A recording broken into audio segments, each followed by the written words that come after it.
revenge stories like Death Wish. And I felt in my mind at least that I saw a couple of things that could be told differently, particularly ruminating on the cost to your soul for pursuing revenge, which particularly in the first storyline we looked at.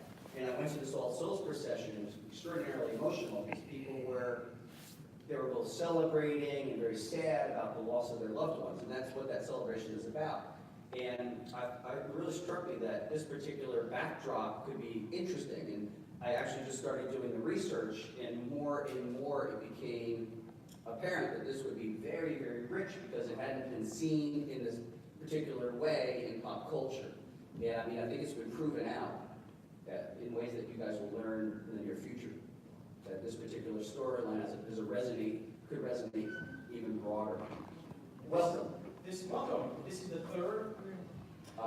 Actually, Ascension is the fifth chapter. The fifth chapter in Lamarck's story. Excellent. Excellent. Now, if I may, you have such a varying degrees. Like again, you took us, or Fran, I think, your wife took Deborah and my wife, to that the following year. Yes, we did. Tucson. And again, it's so moving. Have you guys gone to that? Tucson. It's a parade. It's everyone's holding the photos of their loved ones, and it is people crying. Look, my wife was her best friend had just passed away, and she ended up connecting with another woman, and they were hugging. You know, like just this. It was an amazing experience. It was a really spiritual awakening. So the All Souls procession is a community event. It happens in a lot of cities, particularly around the southwest, and to a lesser degree, strangely, in Mexico, in a different way in Mexico. And yeah, it's an opportunity for people to either celebrate the loss of children or the loss of adults on different days. And people come at it in many different ways. Like we brought you out there for that particular purpose and I've done that as well. Like we all have had loss, right? And I'll actually bring that loss and try to further deal with it or try to get more complete with it. And I do recommend it. It's always the first weekend in November in Tucson. It's incredible. It's totally transformative. About 300,000 people are there. It's a community event. There's no corporate sponsors. It's for the people by the people. And I love the character though that you have this revenge story, but then again you have the regret and you know what I mean. And there is this sense of loss. Yes. She's out there. You know what I mean. And the repercussions of just how much. You know what I'm saying? Well, let's ask Mike to speak on that particular topic. Well, I think what you mentioned about the holiday itself is really interesting because there's this juxtaposition of this kind of, we think of almost as horrific images of skulls, but at the same time, they're celebrating the life of the loved ones lost. I think this character kind of takes that because her family was lost and she sees this as an opportunity to avenge them. So it's almost like she's celebrating them as she's putting on the makeup, and she sees that it's kind of her task in life. It's brought forward by Santa Muerte in the first issues. Anybody familiar with the Santa Muerte? Saint Death. So Saint Death is the actual patron saint of the underworld. And to a certain degree, she's kind of become a figure to the downtrodden, like the people who are kind of ignored in society. Some criminals, some people who are just lower economic, and she's kind of become this figure for them. And I thought that was an appropriate character. We've always put effort to be very respectful of that and not exploitative. Yeah. So that's kind of the figure that calls her to avenge her family, and later on to avenge some other injustices. It's beautiful. Yeah, it's like she's become death incarnate. Yeah. You know, but then this hero of the downtrodden and cares for the ones, these forgotten ones. It's wonderful. So I want to say that you guys, it's running now through June 14th. June 14th.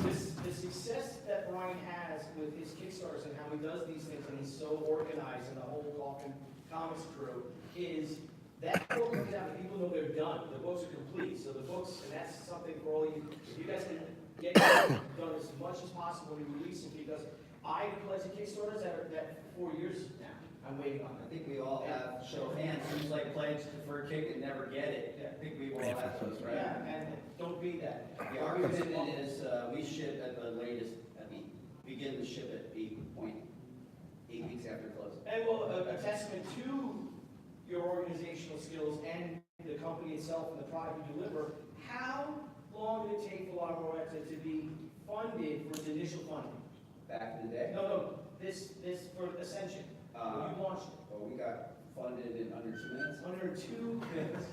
Yeah. But that's a testament that they know the quality of the books. And, first impressions are big things. When that book came out, wow, oh my gosh, and It's amazing. it's Yeah. stunning. Thanks you. Stunning. So please, again, please take we'll hand out flyers if you guys can. Now, next, so that's June. That break shifts. Then next we have August. Right. Now come August, if I may, is Lady Death, Blasphemy Anthem #1. That's right. Can you, now, who's a Lady Death fan? I mean, Thank you. right? I wouldn't be here for Lady Death, too.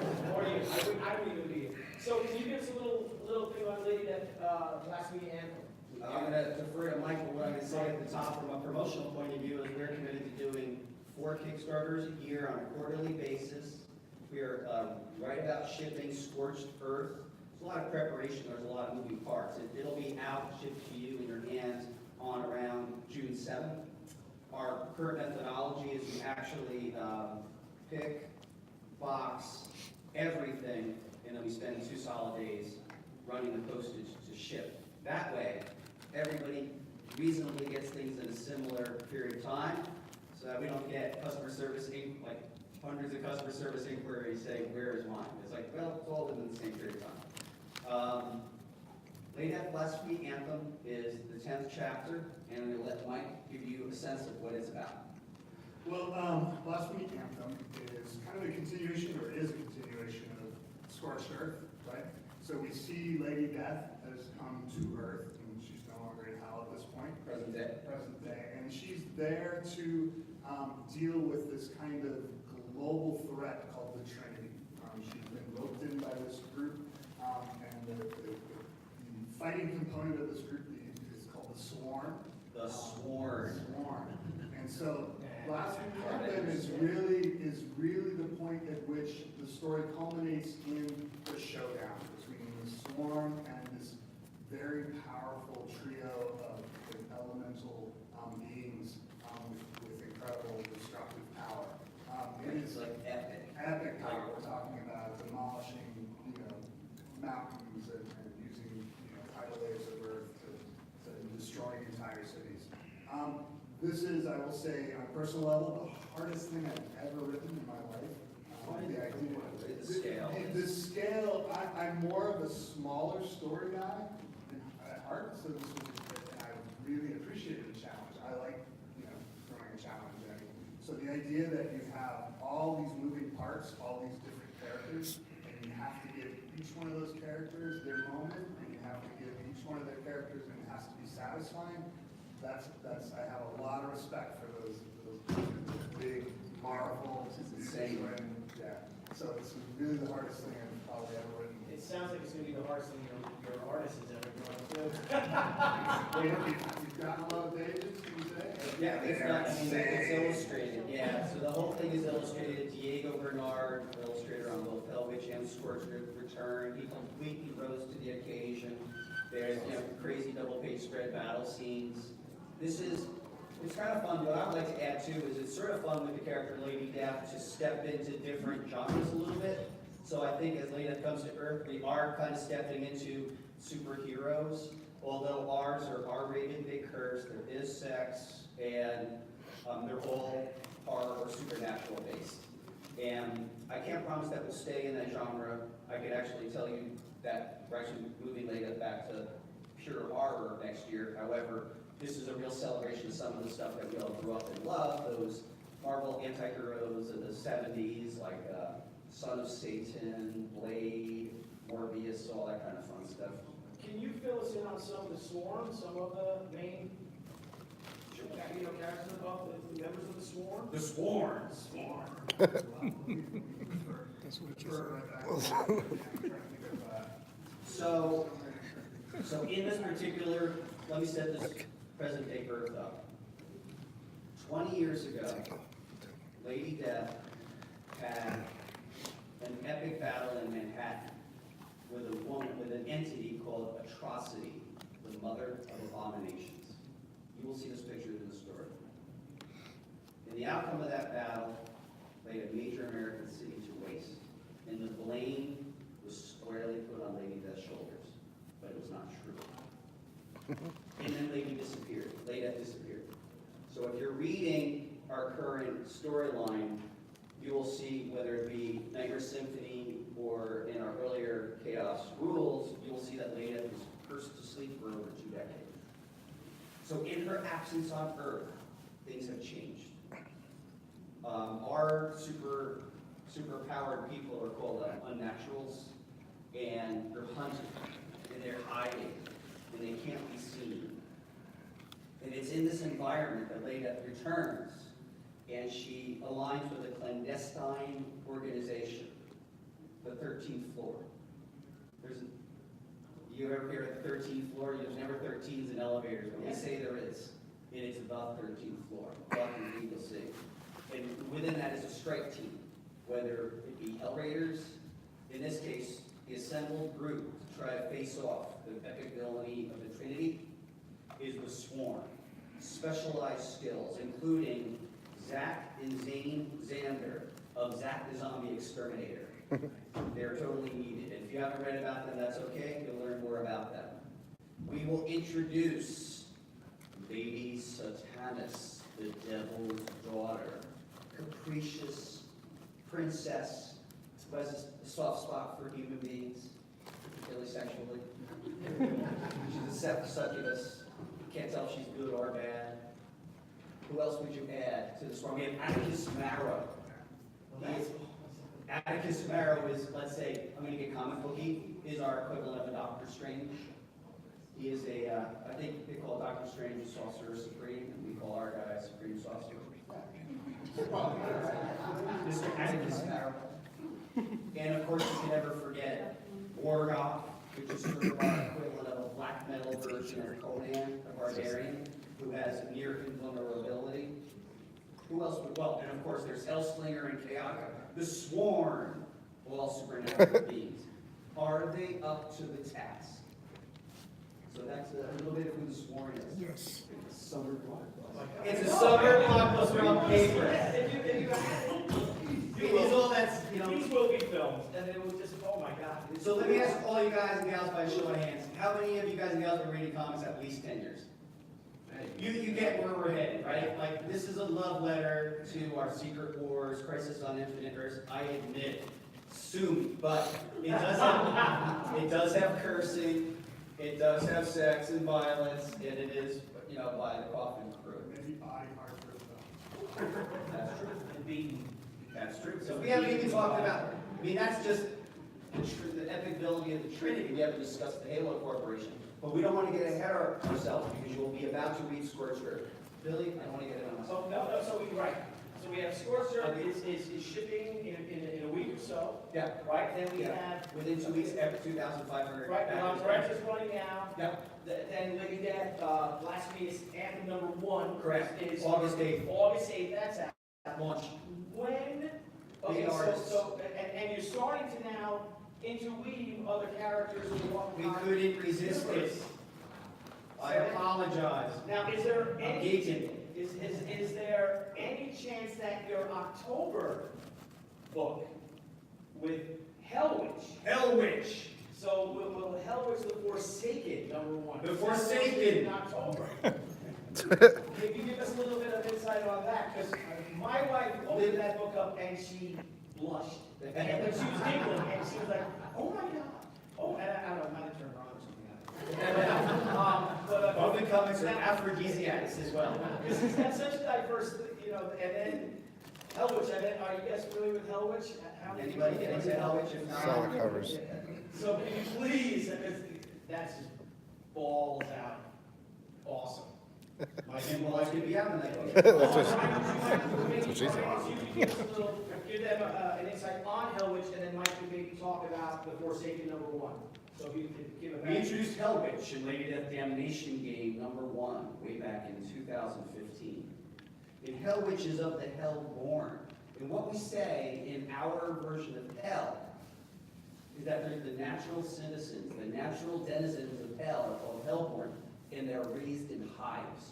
And there's countless hives throughout hell. And it really is the demons and Satanists and the archdukes, they're all interlopers. They're not natural. So imagine it's sort of like Native Americans and then the English come colonize. So demons are colonizers in our hell. Hell Witch began, born to the hive from a hive queen, born one of many thousands, destined to be the lowly sanitation worker. And the initial storyline called Hellborn is about her rise, passed through all the castes in her hell hive to rise up and potentially to rival the queen. We told that in the first issue, the first chapter, when we introduced her love interest, Gotha. Unfortunately, something happened which you'll have to read. We actually have issues down. It's booth number 752 if you don't have them yet. And that sets up our next chapter, Forsaken. So Forsaken picks up a little while after the first Hellish story. And so at the end, and I describe Forsaken in a way, Hellish comes into contact with the sorcerer Seance, very powerful sorcerer in hell. And he kind of takes her under her wing. But as he is training her, he basically is telling her that she's too soft. Hasn't given up the Hellborn version of humanity. She still has too much empathy. She has too much empathy. Which must be destroyed. And so he casts her out. So here is this character who has never been apart from her hive. She rose again, like Ryan was saying, from the lowest level, the lowest caste, to the hive, to a warrior, but she's never been without the hive. She's cast out into the wastelands of hell. Right? So within those wastelands, she finds the remnants of the hive that she kind of helped destroy. So she feels that she needs to protect it. There's another hive, the Kilran, that wants to basically decimate. They want to commit the final genocide of Hellwitch's hive. So she reluctantly, and maybe even to her own, she probably even has reluctance in her own heart, becomes their protector alongside another character that will become very close to her. So I can promise that it will be as brutal, as naughty, as hell-witchy as the first installment. Well, I think our marching orders was more. Wow. Now, who's the artist on that? Diego Bernard. Diego's, so Returns. Diego's doing Lady Death? He is. How many books is he doing for you? He does 4 to 5 pages a week, every week. We have to work hard to stay in front of Diego. Wow. That's amazing. I consider myself somewhat of a slow writer, not like if you put me on the spot, I'll get it done in a deadline every time. But I'm somewhat of a slow writer. Diego is making me turn my wheels a little faster, so, and it's good. It's a good, I like the challenge. Yeah, it's without fail, it's true. It's like, he's coming. He's on page 14. It's exactly like this. You gotta get shit to do. He's on page 14. Right, he is on page 14 of Forsaken. In the movies. If you saw It Follows, he keeps coming. Yeah, he's on page 14, and then we flip back. We're flipping back to Lady Death, and we're working out Lady Death 12, right, as we speak, right? Wow. Anyway, and I know that, thank you for listening to some of the story elements, and I know you're here in part 2 for an educational component. So that's Hellwitch Forsaken, launching on Kickstarter in October, and I can tell you now that when we're to chapter 6, will be offered next May. Oh, wow. And we're mostly done. We're getting close to the close. That's the other thing too, this is like a pro tip. For us in our first year using Kickstarter as a publishing model, everything had to work. We needed every single solitary penny just to kind of keep the wheels rolling to make sure things would come out. Now that we have a little more capital, we do what we say we'll do, which is we reinvest it back into the story so that we can get ahead. And so that's why we're like, although when we're to chapter 6, will be offered next May, it's almost done. It's mostly done. But that gives us an opportunity to flip over to our next project together, which is again, Extreme Horror Project 2020. And all we can do is tease you about it, really. I guess what can we say in gloved terms? I could say it's 2 48-page chapters to tell the story. I can say, so that makes it, 98 pages of story and art. It is what it says, it is extreme, it is horror. I can say I've been taking a deep dive into a lot of the research for it, looking at the plot line and everything we put together. It's the truly beautiful just up against the really horrific.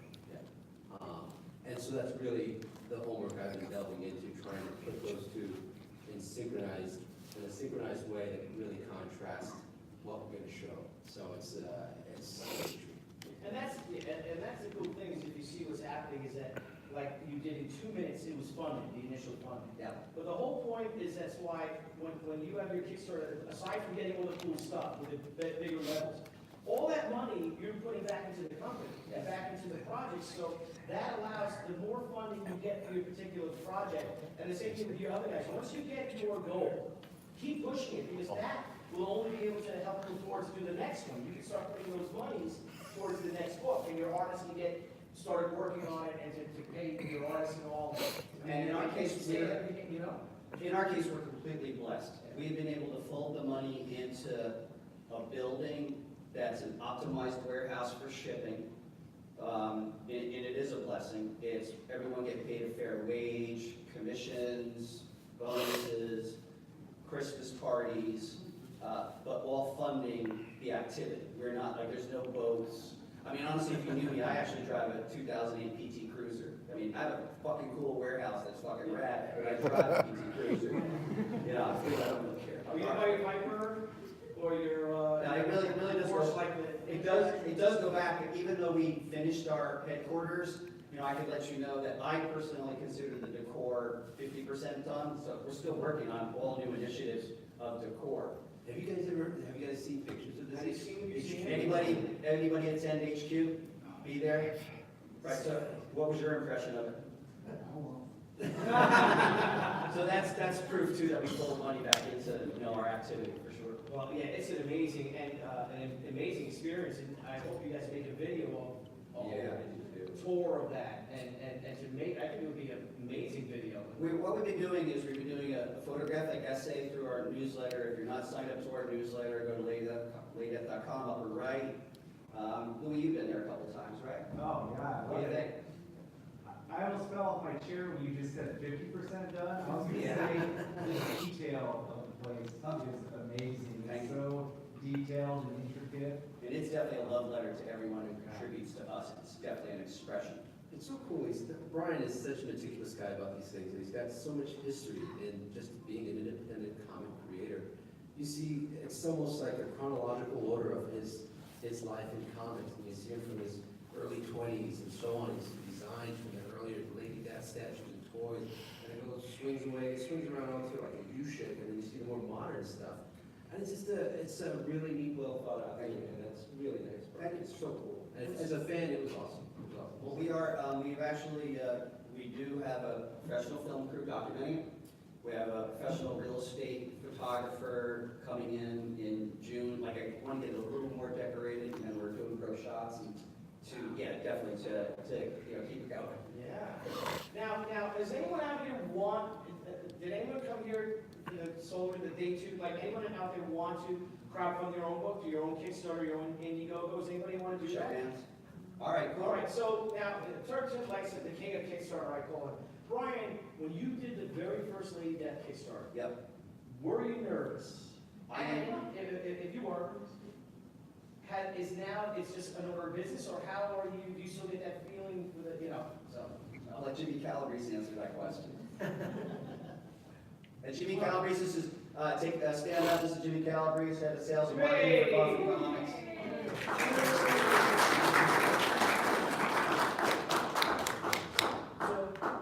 Do we get nervous? Yeah, every time. We don't want to assume anything. I know Brian, like Joel says here, that it's, Brian's very meticulous.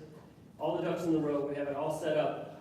but, you know, the first person to knock down that first domino to make it all go is you guys, the fans. And so, yeah, we don't want to assume anything, we just want to make sure it's all good. So, yeah, the excitement's always there. We're always trying to, we never, you know, lay on our laurels for the last, we don't take the last successes as it's going to happen in the future. So with you guys, do the same thing, always push to make it better, and don't assume it's going to be, you know, everyone's going to be there waiting for you, because, you know, the winds could change, so. Yep. And then I'm gonna give you the honest answer. I am inordinately nervous every Kickstarter. I haven't gotten past it. And particularly the early ones. And as a person prior to ever launching a Kickstarter, the things that were raised up for me were things like, will people care? Will people show up? If I do it, it doesn't work, will I be a punk? So like all that normal human insecurity shows up.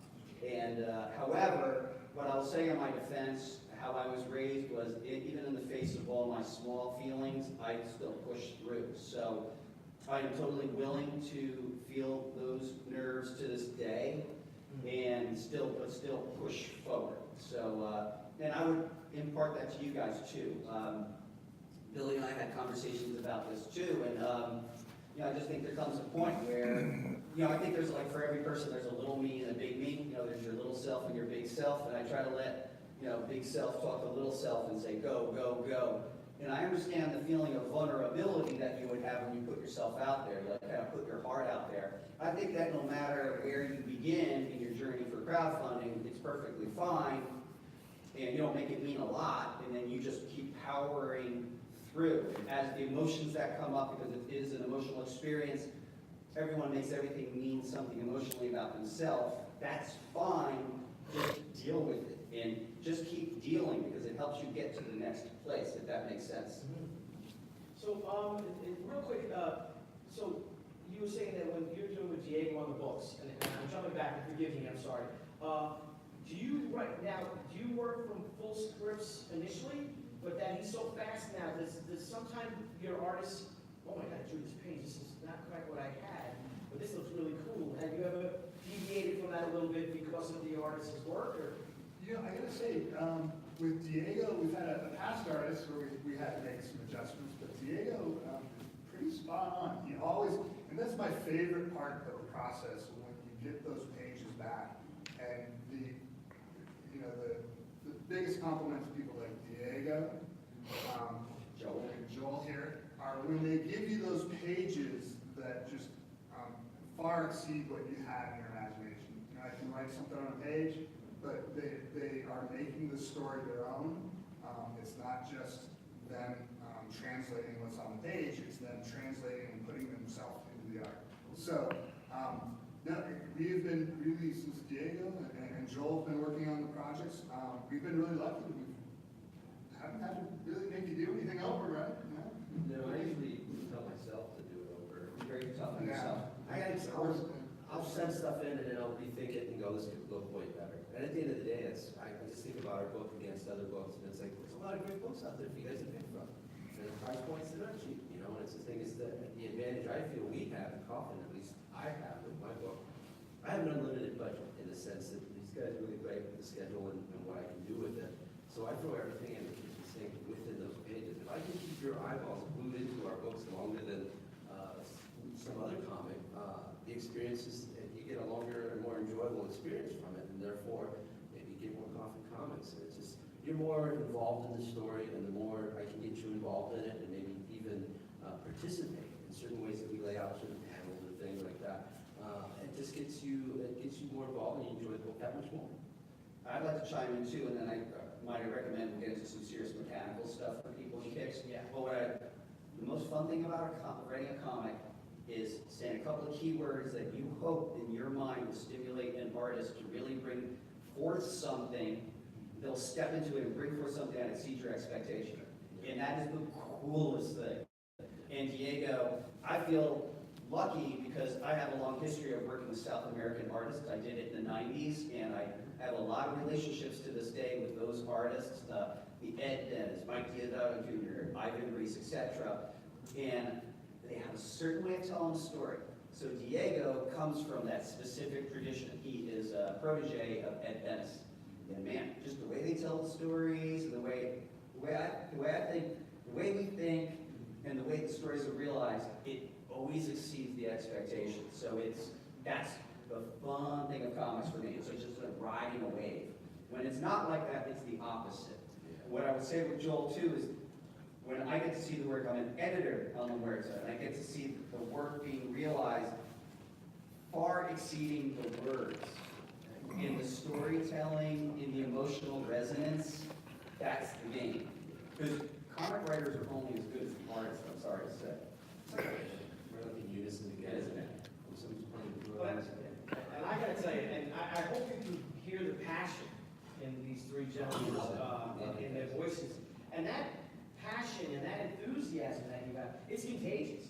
I mean, that's what helped with Lady Death at the very beginning. And your enthusiasm is contagious. So those of you out there who want to do your own books, right?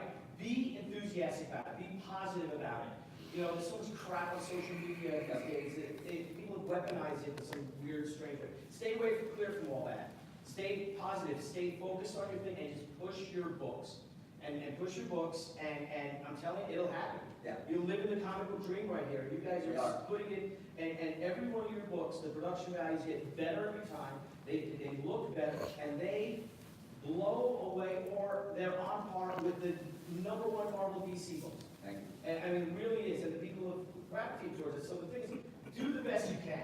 As Joel was saying, he's hard on himself. If you're an artist and you don't like a page, redraw that page.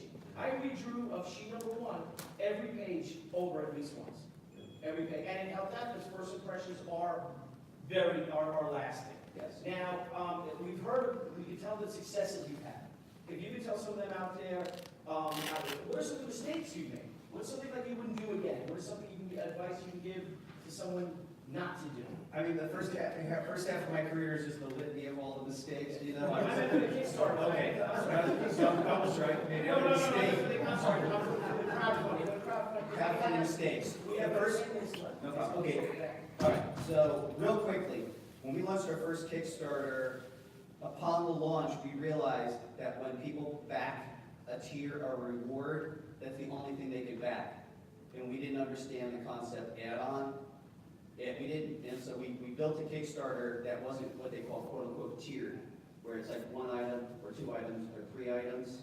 And so you gotta deal with that item. Generally, that the limitation of most crowdfunding tools is a person can only pick one, so then you have to help and guide them if they want to quote-unquote add on or quote-unquote over pledge. That was all kind of new to us. Now we get it, we work around, but it was a total shock in the beginning. It's like, oh, you can't pick all this stuff? So that's one. That's an important one. Yeah, That's a big one. that was very, very broad, yeah, you bet. We have 10 minutes left. It's Let's- gone so fast. Let's Q&A. Yeah, does anyone have any questions? Yes? Since shipping keeps changing all the time, Yes, it does. and I have them started with my husband, Yes. sometimes we realize that we have too many people in Australia Oh, ordering stuff. How do you deal with yeah, that? the overseas shipping. Yeah, so now we're happy to sidebar this with you too. I know that we're booth neighbors. So we now do a certain amount of volume such that we don't use USPS alone. What we do is we aggregate our international shipping at one time and ship on Fridays only. And we use a couple of tools, which I can tell you about. We use the software ShipStation for our shipping management, and we use another provider for our international shipping, which has driven down the cost about 40%. The strategy is to aggregate all our international at once. And we ship international Fridays only. And it'll help drive down the cost. So we no longer deal with retail shipping. We ship with shipping partners that help us drive the cost down. Last year we shipped 13,500 individual orders, and so that gave us the strength due to the volume. But I can help you a little bit more. I can introduce you. We have a person in our company who only worries about logistical management of shipping. We build every tier and we weigh it, and we do it with our stretch goal packs. We do it with the dimensional weight, the size. And I understand what you're saying about shipping does change. if you have an actual rep from, whether it's the United States Postal Service or all your carriers, they'll actually come in and forewarn you. It happened to us on our second lady death where we got a shipping increase just out of nowhere. We had to eat it, particularly shipping a single Kickstarter to, let's say, France or UK became practical. We want to keep those customers, so we improved the shipping. So we can help you with that. We're pals, so we can help. Someone came up to me actually and asked me a question, because we just did our first Kickstarter, about first class or Sure. media mail. Have you shipped things media mail? Yeah, so in this is the truth. In the strictest sense of the law, comic books that have any form of comic books specifically, comic books, the saddle stitch staples can't be shipped media mail. And then they can't. And then comic books or books with advertising, even if it's your own advertising, by definition cannot be shipped. So an in-house ad, say for your website, can't be. Correct. Okay. So, and that's right there in the letter of the law. However, for a couple kicks, we shipped some media, and then we got dinged. We got dinged. They said you can't do it, and so then at that point we complied. So, and because if we were to do it again, there'd actually be a criminal consequence. So I'm just saying that, you know, once you're caught, you can't do it. Well, wouldn't the 48 page book be like square bound? So would that technically count as a comic book? Yeah. Okay. You know, pictures, words and pictures together, panels. So if you It's have. actually said in the law, it's not comics. Oh, it And I is? know culturally a lot of people do it. If you change the comic to magazine size though, I think you can. Okay, and I don't know, so I'll. It's too big, too big. Now, if you have a 48 page square bound book with no ads, can you ship that media mail then? Or it's just comic books? I'll tell you what, I don't think I'm qualified to answer, but we can, I mean, if you guys really care, Nick has the answer. Because we read the law, we have to with our volume. So what's your booth? Our booth is 752. Everybody goes on to Nick at 7:52. Any other questions? Not yet. Actually, just a quick comment, one of the things of the success of your Kickstarters is your communication. You guys really talk about it. Okay. But that Thank you. It's a frequent Kickstarter story. You don't see that a lot on these Kickstarters, and you guys knocked out the park. Thank you. Because we know when stuff's on press, we know when you're getting at the warehouse, so as a Kickstarter factor, we know yes, warehouse. Thank you. And that's something every Kickstarter person out there should. So to me, that's something you guys can apply. I actually view it as, internally, we really view it like, as soon as we have your money, it's your money till you have the product, and then it's our money. Even though we have it essentially in escrow, and we're using it, so that we just have a feeling, it's like, it's not really ours, you know, until you have it. How about updates? We update obsessively. I mean, we update, look, here's a quick, right? Is it too much? So, here's a quick one for all you folks out there. Social media is great. Mailing list is king. It just is. It tried and true through the decades. No matter who you are, get a mailing list, start a newsletter, and we communicate every day of the week a different topic. So Monday to our club, Tuesday to everybody, Wednesday's an update for all Kickstarters. Just let people know where we're going. And if we're failing on something, we're upfront about it. Our original idea with Scorched Earth was we're shipping in May. I think it was always unrealistic because we closed it April 7th. To even think that we would have ever hit May, particularly in the face of everything here, would have been practical. So we updated people and say it's going to be June 7th. So yeah, so I think just be transparent. Don't be a liar. But also, I mean, here's one other concept too. This is the $10,000, like if you sat down and you gave me $10,000 for sales, this is what I would tell you. I very rarely tell this to people. But here's the thing. What do you provide for people? What do you provide? This is what I stand for. I stand for fun and entertainment. I know the unshakable truth. This is the unshakable truth. Life is hard. And everybody's got something going on. We all have our ups and downs. And you're not going to know that about my life. Because I want to provide something else. I want to stand for something else. And I want us that we stand just for fun, for entertainment, So the question is for you guys and what you do, it's like, what do you stand for? What do you provide?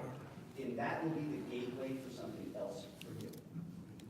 You know, like I look at Billy Tucci, or even Voice of the Day, but what Billy stands for me also is very similar. It's fun, it's happiness, he has a gregarious nature.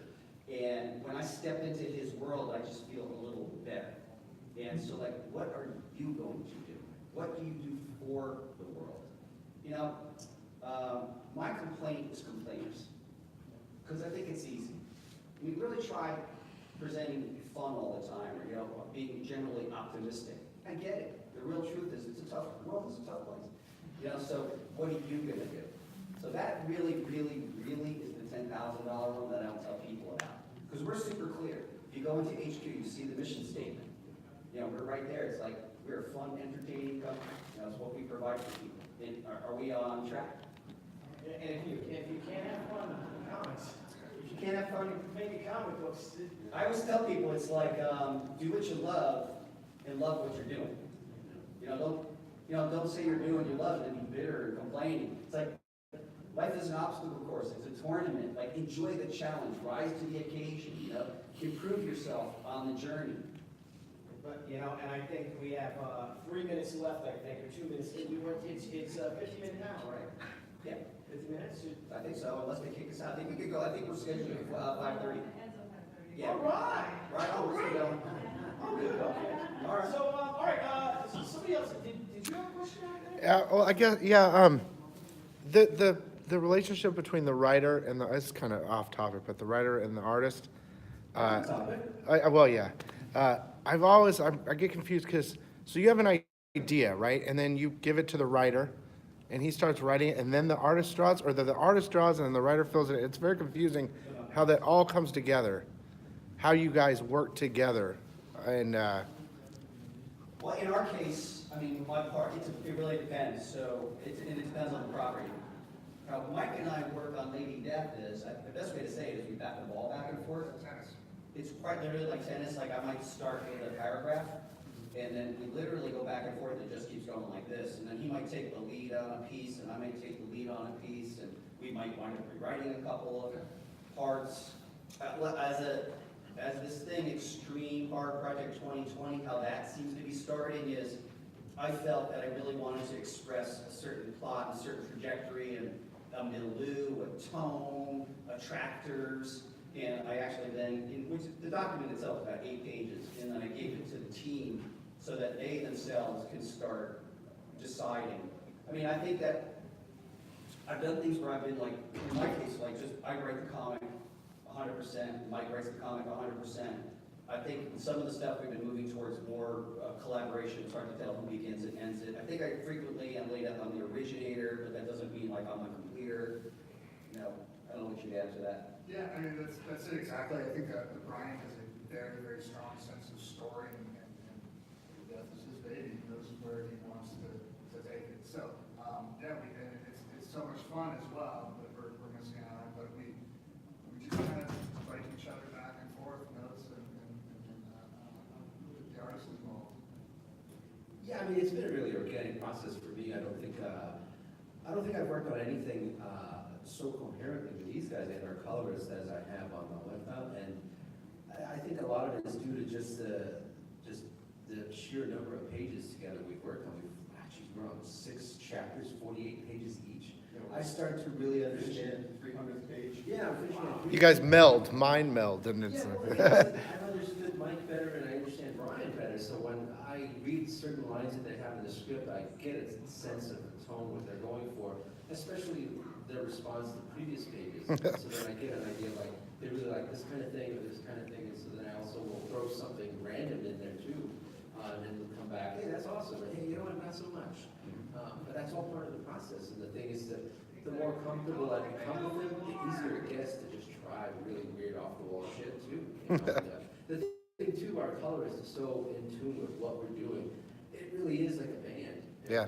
That's my favorite part about this is because it's in unison and we're all kind of collaborating together. It's not like one guy's done and then it goes to the next thing. It's like, no, there's always an active, fluid thing about it. I think we're pretty lucky too. I mean, let me answer your question conventionally, like we were working for Marvel DC. I would, I wrote like all the Nightmare on Elm Street, Texas Chainsaw Massacre. I would write the story 100%, give it to an artist, and that is the last I'd be involved. Yeah. That's not unusual. And so full script is common these days, so that's what happens on every page, every panel, the dialogue, and that's the last you see of it. We don't exactly do that here, and largely because, for the reasons you said, it is a collaboration, it's kind of organic, it's truly where the fun rests. Like, I feel it's sort of with Lady Death, it's like the story exists, we just have to pull it out of our subconscious.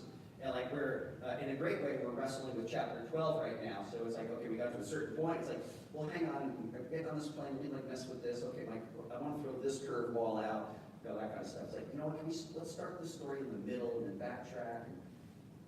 Yeah, and in our case, I mean, let me go on the record. Collaborating with our collaborators that we're working on is the most phenomenal experience. You know, particularly it's amazing. Working with Mike on the story element is just a blast. You know, receiving the pages in from Joel's is really incredible. It's not like there literally would not be anyone else on the planet that I would do this with. The kooky thing is, like, we just met at a panel at Phoenix Comic Con 7 years ago. And we are very, very different in many ways, but in terms of talking about architecture of story, we're really, I think, we're similar. Yeah, very much so. I think we have similar influences in our DNA. You can see Yeah. that those, but definitely Brian is definitely a big story guy, and that's it's very big help. When you have something as big as Lady Death to create. It's funny you say that too, and I think that we just have different strengths. Like, I think, I mean, you're amazing on plot, and I'm always looking for character moments. Like, I was like, let's build everything around this moment. I don't know, who knows? I mean, it kind of after a while, it's hard to tell. Did you know about a monster guy or a horror guy yourself? Myself? Yeah. Yeah, I mean, since they said I was always a comic book guy, of course, just like everybody else, but yeah, I love the monsters, love the horror. If anybody's from here, I grew up watching The World Beyond. Anybody originally from Arizona? No? Yeah. Saturday morning movies. Yeah. Monster movies. Brian and I grew up, we had the 4:30 movie, and Monster Week would come Dude, around. Chiller, Oh, it was the Six Fingers. Chiller, Creature Feature, the 4:30 movie, it's Giant Monster Week. The Monster Week was the greatest thing. Oh. Because you're like, it was, you know, the 4:30 movie was great. It was Monster Week. It was That's like, right. Oh my God.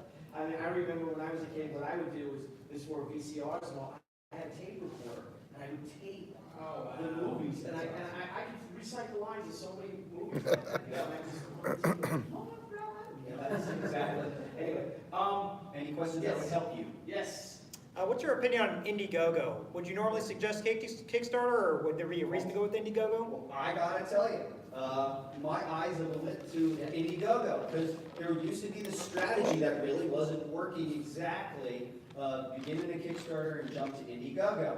But finally, my boy over here did Zombie Samba. He began it on Kick, and then flipped over to Indiegogo. So I think actually we're exploring the possibility of doing the next Lady Death, do the full campaign on Kick, and then get new exposure on Indie, like another 10 or 12 days on Indie, because it's just a different culture over there. I learned that there are people that will only purchase from Kickstarter. And there are people that will only purchase from Indiegogo. Yeah. So our 28-day, for Zombie Sal, my little zombie book, my partner John Brolia, we did over $32,000 in the 28 days on that. Wow.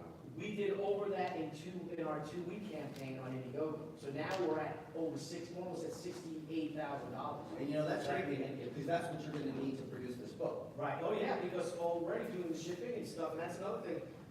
Look at shipping, listen to him, because of the 67, we're over $30,000 in production costs and shipping costs. So it's not like, oh wow, we made $67,000, but you get it all. Yeah. And the more money you make, the higher the shipping costs.